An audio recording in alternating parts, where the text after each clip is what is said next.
Bienvenue dans cette nouvelle édition du 12-15. Au sommaire de l'actualité, Ahmad Al-Faki Al-Mahdi devant la justice. Le chef Touareg comparaît ce mercredi devant la Cour pénale internationale pour la destruction de mausolées à Tombouctou en 2012. Retardée par les violences, la présidente de transition Catherine Samba Panza est enfin de retour à Bangui.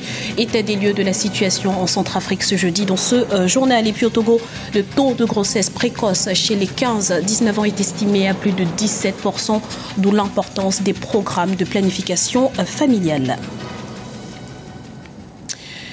Mais avant de développer ces titres, l'opération de conquête du camp de l'ex-régiment de sécurité présidentielle a porté ses fruits au Burkina Faso. Après l'assaut de l'armée régulière ce mardi contre une caserne où ont été retranchés les éléments de l'ex-RSP, Ouagadougou est peu à peu sécurisé par les forces loyalistes. Le gouvernement de transition tente à présent d'obtenir la reddition du général Gilbert Diendéré à l'origine du coup d'État.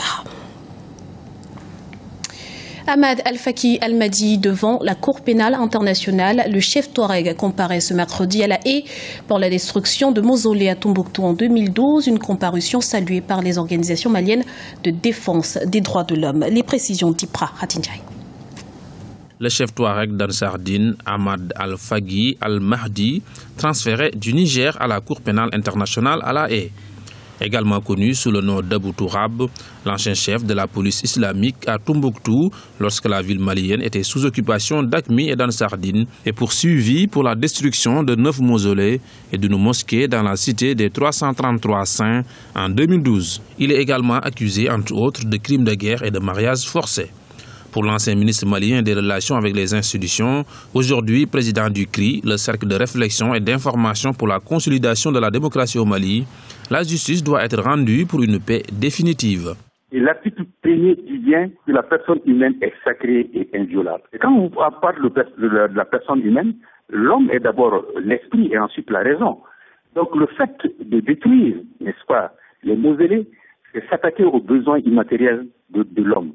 Et je pense que ce transfèrement du Niger vers la CPI, on entre dans l'évolution normale de ce qui doit se faire pour qu'on puisse sortir durablement et de façon concrète de la crise que notre pays a connue. On ne peut pas aller vers la vérité sans la justice. L'audience de mise en état d'Ahmad Al-Faki Al-Mahdi a eu lieu ce mercredi 30 septembre à la CPI. C'est la première fois que l'un des acteurs de la crise sécuritaire au nord du Mali est jugé à La Haye dans le cadre de la destruction de monuments classés patrimoine mondial de l'humanité. Une comparution saluée par les organisations maliennes de défense des droits humains au Mali ainsi que par la population malienne. Il est quand même important que ce monsieur réponde de ses actes. Il a commis des actes de torture et même des crimes contre l'humanité. Et je pourrais même parler de crimes de guerre. Il est tout à fait normal qu'il réponde de ces actes et que cela puisse servir de leçon à ceux qui seront amenés à commettre les mêmes faits. Et nous pensons que en procédant même à la destruction de ces monuments, de ces vestiges, il est quand même important qu'il réponde de tous ces actes et qu'il soit condamné. 14 autres présumés responsables devraient également répondre de leurs actes devant la justice internationale. Pour les organisations humanitaires, les autorités maliennes doivent impérativement se conformer aux dispositions prévues par l'article 46 de l'accord pour la paix et la réconciliation, signé par toutes les parties de la crise malienne les 15 mai et 20 juin 2015. Un texte qui prévoit des dispositions favorables à la lutte contre l'impunité et à la protection des droits humains. Et sachez que c'est un bilan provisoire mais déjà très lourd. De sources officielles, au moins 53 pèlerins de nationalité malienne ont trouvé la mort en Arabie Saoudite lors de la bousculade meurtrière du 24 septembre 2015. 3 jours de deuil national ont été décrétés. Dans l'actualité également, l'histoire se répète au Burundi. La dépouille de Jean-Baptiste Nsengiyumva, chef local d'un parti d'opposition, a été découverte ce mercredi dans la province de Muramvya, à plus de 50 km de Bujumbura. Sa formation politique avait appelé ses militants à descendre dans les rues pour contester contre le 3e mandat du président Pierre Nkurunziza. Notons que selon un rapport publié par le Haut Commissariat de l'ONU aux droits de l'homme, le Burundi a enregistré 134 meurtres depuis le mois d'avril 2015. Que se passe-t-il en Centrafrique? Après 5 jours de violence, un calme relatif est revenu à Bangui ce jeudi. Une accalmie qui a permis à la présidente de transition, Catherine Samba-Panza, de regagner la capitale. Et à son arrivée, son analyse a été sans appel. Le pays a fait l'objet d'une tentative de coup d'État. Explication avec Paul de Singwe. Des violences paralysent Bangui, la capitale, fragilisant le processus démocratique en cours dans ce pays.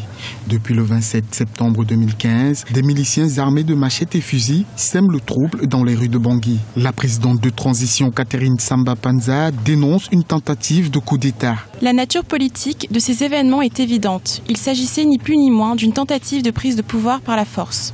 Face à la flambée des violences, les autorités ont annoncé un couvre-feu et des mesures restrictives liées au rassemblement dans le pays. Les sources hospitalières font état d'une trentaine de morts et plus de 100 blessés. Pour certains analystes, le retour à la paix en RCA passe par un désarmement total des milices armées, encore nombreux dans le pays. C'est vraiment une étape cruciale dans le processus du retour à la stabilité en Centrafrique.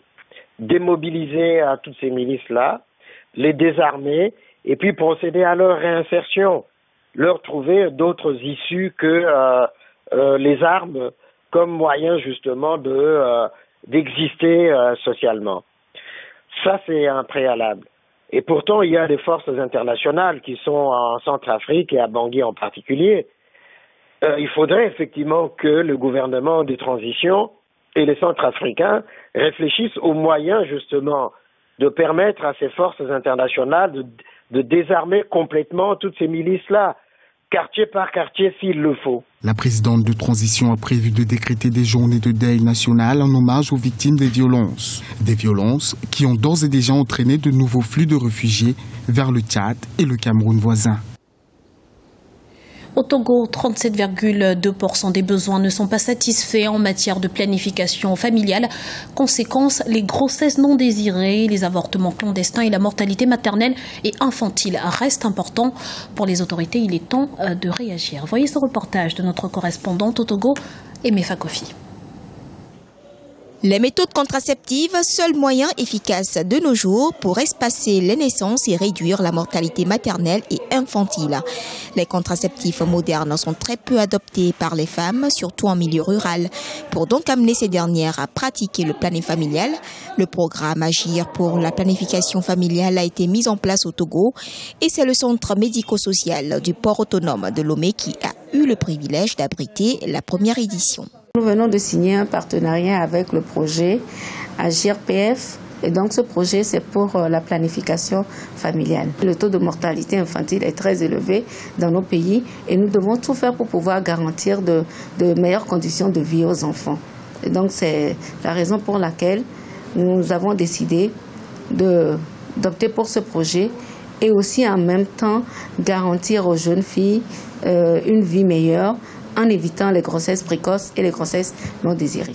Cette campagne de sensibilisation sur le planning familial a reçu l'adhésion de plusieurs dizaines de femmes. Nous sommes venus à l'hôpital pour adopter la planification familiale et espacer les naissances. Moi, j'ai 2 enfants et c'est ma première fois de pratiquer le planning familial. Selon de récentes études, le taux de prévalence de la planification familiale avoisine les 35% dans les zones urbaines du Burkina Faso, de la Côte d'Ivoire et de la Mauritanie. Et s'agissant du Togo, les besoins sont encore énormes. L'hydroponique gagne du terrain en Afrique. Au Kenya, par exemple, elle est utilisée pour cultiver le fourrage destiné au bétail. Il faut dire que cette technique qui consiste à cultiver des plantes dans l'eau s'avère être très rentable pour les agriculteurs, comme nous l'explique Idelette Mirabel Bissot. Les fermiers du Kenya expérimentent la culture hydroponique à bas coût et facile à utiliser pour produire du fourrage de bétail. Un système qui leur permet de maximiser les rendements des animaux. L'avantage de ce type de culture est qu'elle ne nécessite pas beaucoup de terre ni d'eau. Elle permet également aux agriculteurs de nourrir leur bétail en période de sécheresse, ce qui contribue, selon les fermiers, à accroître la production agricole des espèces. L'animal est capable de digérer cela très rapidement. et il se sent rassasié parce que le fourrage de bétail lui donne un régime équilibré. Grâce à cette nouvelle technique, l'animal est bien nourri et son organisme est apte pour une bonne croissance. Pour la production du fourrage de bétail, les agriculteurs ont besoin de céréales au préalable bien rincées et étalées sur des plateaux qui serviront de support pour la pousse du fourrage. Il est nécessaire de créer une solution riche en nutriments pour permettre au fourrage de croître. Après le dernier rinçage des graines dans une solution antibactérienne, les pousses hydroponiques riches en oligo-éléments mûrissent plus vite et sont prêtes à la consommation. Quand vous donnez ce fourrage aux animaux, sachant que tout ce qui est vivant contient toujours des enzymes, grâce à la biologie, il va sans dire que vous leur offrez des protéines.